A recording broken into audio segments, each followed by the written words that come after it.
Hello, welcome to another installment of cooking Chinese-ish food as a white person.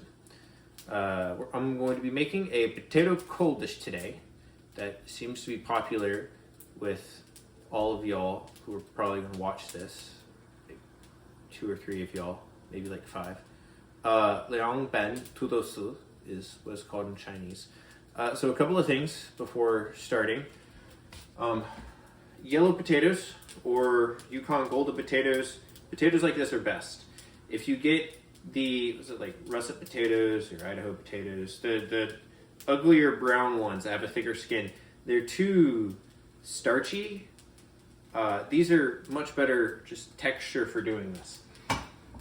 Also, the seasonings that I use for this, you can put on anything and it will taste good. So you're going to be needing all the stuff we have in here, which is going to be salt and sugar, chicken bouillon, which is this, which interestingly enough, this stuff is vegan friendly, even though it's chicken bouillon. So I guess they artificially do it. There's also mushroom stuff you can get. You can find this at most international grocery stores. I think you can find it at Walmart too, all depending. But this stuff is amazing. White vinegar, or as some people may think of this, fabric softener or cleaning solution. This is also really good for flavoring stuff. Sesame oil, you can find this in the international section of Walmart. You kind of have to look for it because it's hidden away behind stuff. And there's a whole variety of random things in that little tiny section of the international section. But sesame oil, also really good stuff. Peanuts, just undried peanuts. We normally get these at international groceries and places. You buy a pretty big bag of it for like $10. It seems expensive, but it lasts a while, and these are really good. And dried red peppers, which go in almost everything. If you don't like spicy stuff, I advise you stop watching this video, you acclimate yourself to eating spicy stuff, and then you come back and watch the video. And I'm sorry for the lack of flavor in your life. And I will now go through and prepare part of this. We'll continue with the next part. Welcome back to the second part of cooking Liang Ban Tudosi, the potato cold dish. So I'm going to show you 2 ways of cutting it up, because this is honestly like a good part of the work is just cutting it up. Most Chinese dishes, as I have discovered, compared to a lot of American stuff, the work is just in prep work and cutting stuff up. A lot of time cutting stuff up. So I'm going to show you how I do it, and then I'm going to show you the easy way that requires a bit more cleaning and isn't quite as cool, feels cool being able to do it this way. So I have a peeled potato and a big knife that you can use for anything. I have like 4 of these, but they're interchangeable. So what I'll do is just cut it in half. And I know what you're supposed to do in chopping up stuff like this is like you use your knuckles and you do this whole like keeping it. I've never actually practiced at that. I just got good at doing this. It can be kind of hard to get a good even-ish cut. This is where part of that Chinese-ish comes in. And then if it doesn't go all over the place too much, you can lay it over on the side and then chop it like this. Actually, I should have folded it the other way. That would have been easier, but too late now. I've committed. And there was light. There we go. Now, I would like you to pretend that all of these are perfectly even. And you should be really impressed. Like, wow, he got all those really even. Here's the others that I have cut. So the reason why I cut it in half is if you leave it whole, it can roll around. And also you have to come up a lot higher. And if it slips and your finger goes under it, you're losing part of your finger. I'm sorry.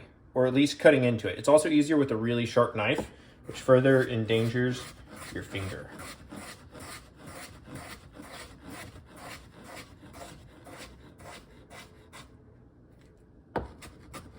See, I should have folded it that way at the start.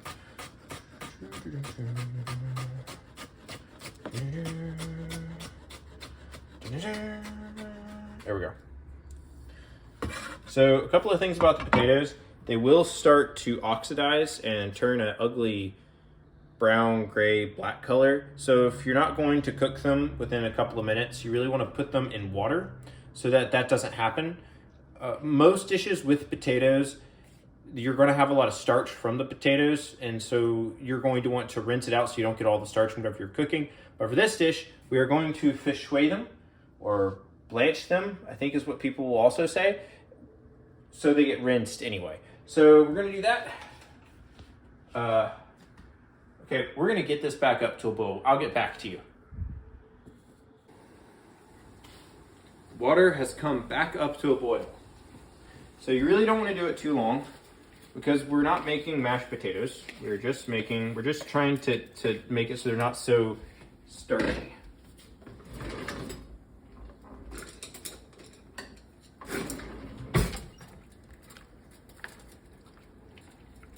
So depending on what you're fish shuiing, you want to leave it in there for different amounts of time. This, you don't, like, you want to just start bubbling a little bit. If you were doing greens of some sort, you put them in here, you immediately take them out.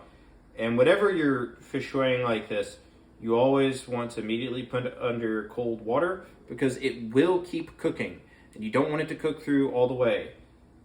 I think that's one of the reasons why I didn't like a lot of vegetables growing up, is because most of the time you boil them until they're mush, or you just eat them raw and they're crunchy most of the time. This is more finding the balance between the texture. So we're going to give that just a couple more seconds in there. It is interesting, if you let it come all the way back up to a bubble, it gets an interesting foam from all the starch and stuff on it. But if it does that, then it typically is also too soft. Okay, so that's good enough. We're just going to pour that out and immediately start rinsing that with cold water.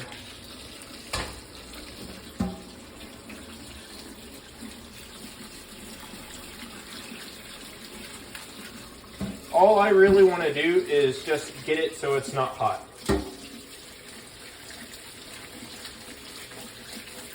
So once I have this done, and I've just drained it, kind of sponge dry it by hand, and we are seasoning it, I will get back to you.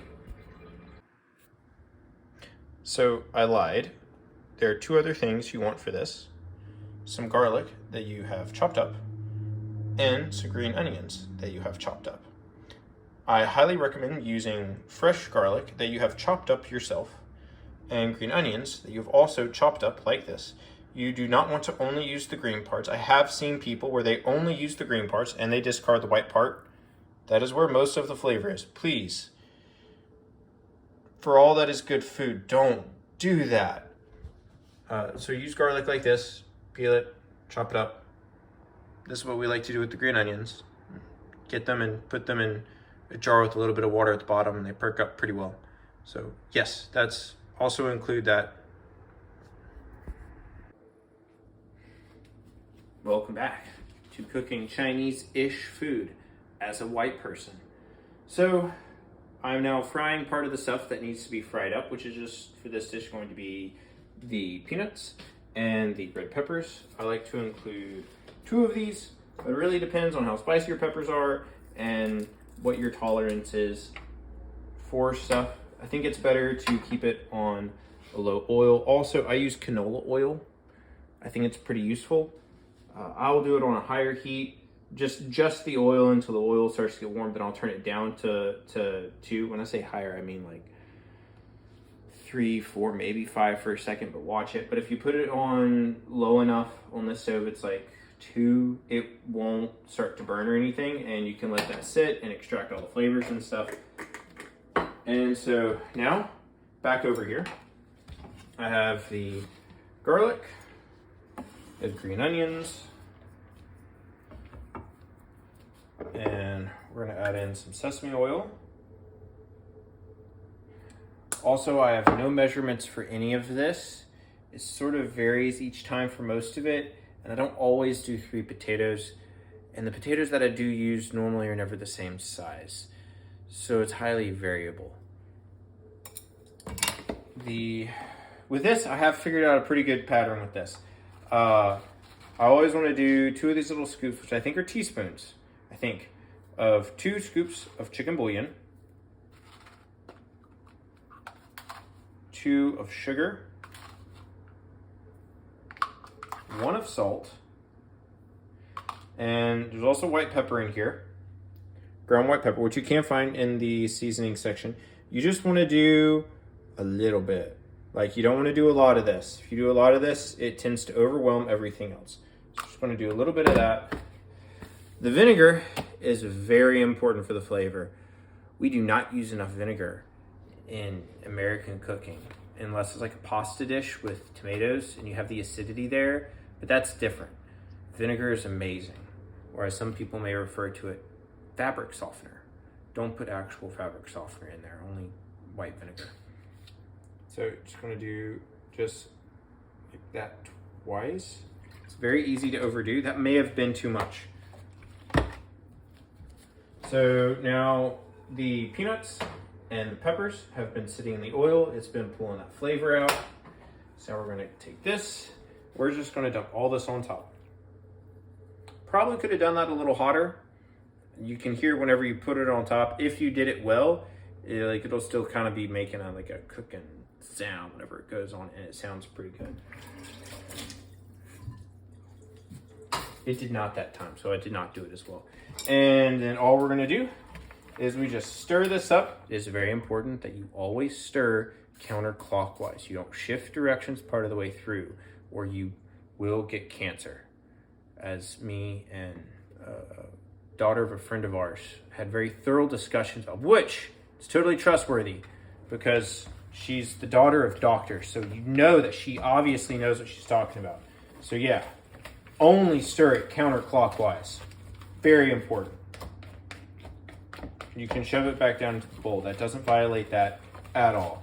And just get that mixed up really good.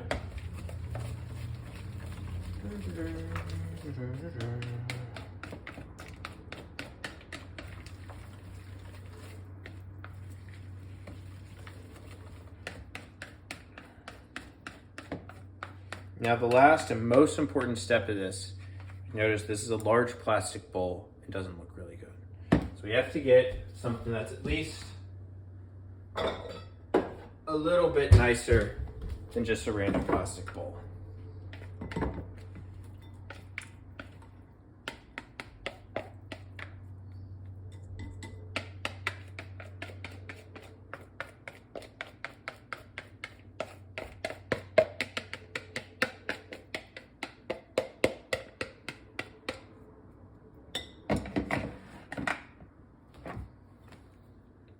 And there we have it. So this is a few days later. I completely forgot to show the other way of slicing up the potatoes. Now I'm not going to actually slice up the potatoes, I'm just going to show the device to do it, because it can be difficult to get potatoes cut that consistently thin, and it's taken me some practice. So you can also get one of these, which I forget what they're actually called. I just called them a slicer. I know there is a name for them, but it's quite useful in getting it cut up consistently because you have the blades on it like that. It's all interchangeable.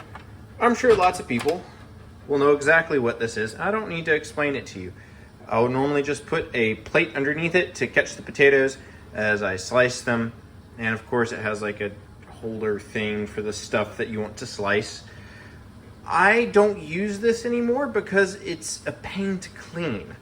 And over time it tends to get stained from stuff that I've sliced on it, and it just doesn't look as nice. A knife is a lot easier to just wipe off, rinse, just scrub. It's one blade, whereas this has a lot of small little blades and little spots where stuff can get stuck.